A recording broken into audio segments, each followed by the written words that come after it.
Et oui, l'OM qui perd encore 3-1 à Monaco cette fois. Et mon premier enseignement, c'est une défaite de plus qui fait vraiment mal. Parce qu'en marquant par Radonjic, l'OM avait réussi un bon début de match, mais les Marseillais n'ont pas été suffisamment protagonistes dans ce match pour avoir une quelconque maîtrise. Les deux buts encaissés sur corner font très mal et illustrent le manque de concentration. Mais qu'est-ce que l'OM a vraiment proposé dans ce match? Rien. Encore un match avec un seul tir cadré, le but.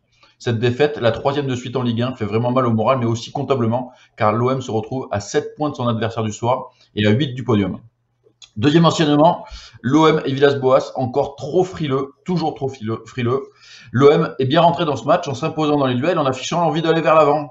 Ça a tenu 12 minutes, parce qu'une fois que les Marseillais ont ouvert le score par Radonjic, plus rien. Ils ont directement reculé. L'OM s'est donc retrouvé à subir, surtout en fin de première mi-temps et encore plus en début de seconde période. Et Monaco aurait pu revenir au score avant ce premier but sur corner et même doubler la mise avant ce second corner imaginaire.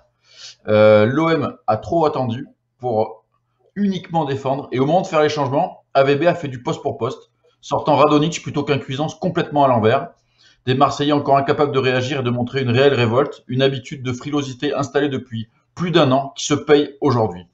Et enfin, mon troisième enseignement, c'est première de Milik. Et oui, la recrue polonaise de l'OM a finalement eu du temps de jeu et plus qu'on imaginait, avec une grosse demi-heure, il est rentré à la 59e minute. Malheureusement, Milik n'a pas été vraiment servi par ses partenaires, clairement en difficulté dans la création du jeu. Cuisance et Thauvin étaient clairement à la rue avant de sortir. Payet n'a rien apporté. L'ancien attaquant de Napoli n'est pas le sauveur du soir. Et la possibilité d'un changement de système évoqué par Villas-Boas cette semaine est nécessaire. Ce 4-3-3 ne marche pas avec ou sans Milik.